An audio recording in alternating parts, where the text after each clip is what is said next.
Hello everybody, Namaskar. I am Ram Babu and you are watching Satya Bhashyam. 7th of October at Delhi, at the center, from the center stage, they were administering the oath, Brahma, Vishnu, Maheshwar ko hum nahi poojenge, Ram, Lakshman, Krishna, Balaram ko hum nahi poojenge. So these were the statements that were being administered, the promises that were being taken by a strong crowd of 10,000 people from Delhi. The rest of the world may think that what's wrong with the Hindus, why are they getting converted?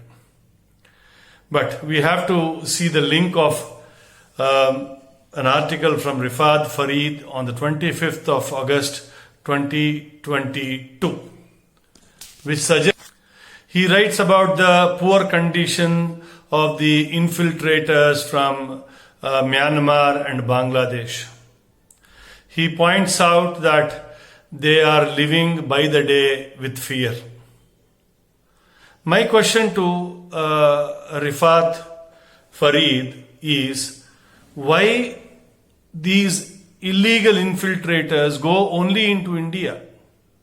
Why don't they go to Myanmar? Why don't they go to Bhutan? Why don't they go to other countries like Turkey, Syria, or wherever? They only go to India or those countries which don't practice Islam. Why? So, the link between the conversions and the Rohingyas has a strong connection. Let me explain that to you. We have very porous borders, almost as the garland around Bangladesh. They may open up at Tripura, they may get into Assam, they may come into Bangladesh, and by the sea route they may come into Orissa also. These porous borders have some officers, most of them good, but few of them are not. They take 2,000 rupees to leave these Bangladeshis or the Rohingyas into India. And when they enter India, by paying 2,000, 2,500 per head, they get into almost 7,965 towns across India, as small a town as the Nuziveedu or Tenali in Andhra Pradesh. Leave alone Hyderabad, Bangalore, Trivandrum, Jammu, leave them. They are anyway infested with these people. But small towns also have these people around. An estimate of 6.5 crores, that is 650 lakh plus people, have got into our country, staying happily and merrily. Few of them have the voter IDs also. Thanks to people like Asaduddin Owaisis or the lawyer from Aurangabad, who is also an MP from that place now. What do? Once they come into these towns, they slowly apply for Adhar card with the help of the local corporators or the MLAs, who either happen from Congress or the regional parties or the Islamic supported parties. They pay 2,500 to 3,000 rupees for an Adhar card at the e-Seva Kendras. After that, they apply for a ration card by paying 3,500 to 4,000 rupees per head, per card. And slowly apply the bank account, the Janadhan Yojana, where the government sends money to the weaker section, weaker economy, economically weaker people. And then they apply for a license or some driving license for their livelihood.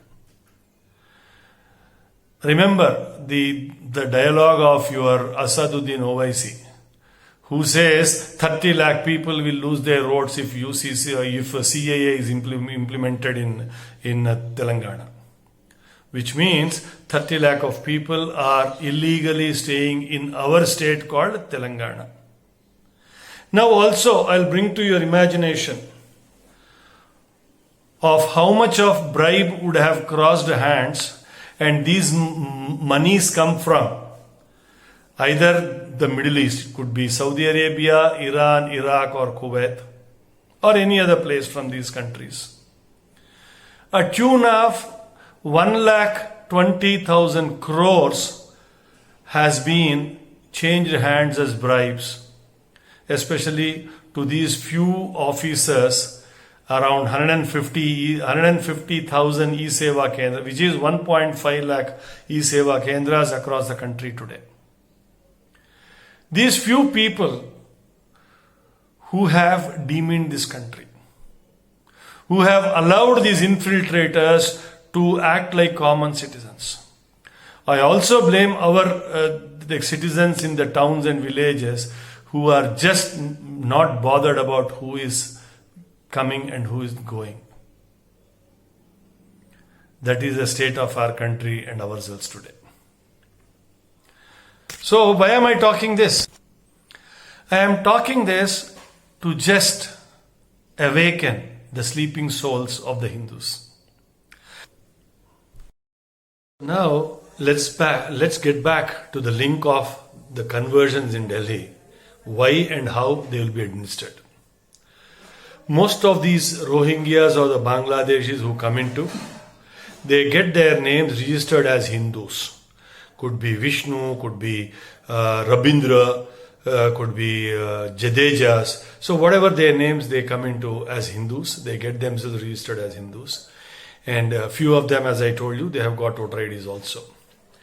So now, before the elections of 2024, you will find a line and a beehive of people ready to get converted back into Islam or any other religion apart from Hinduism.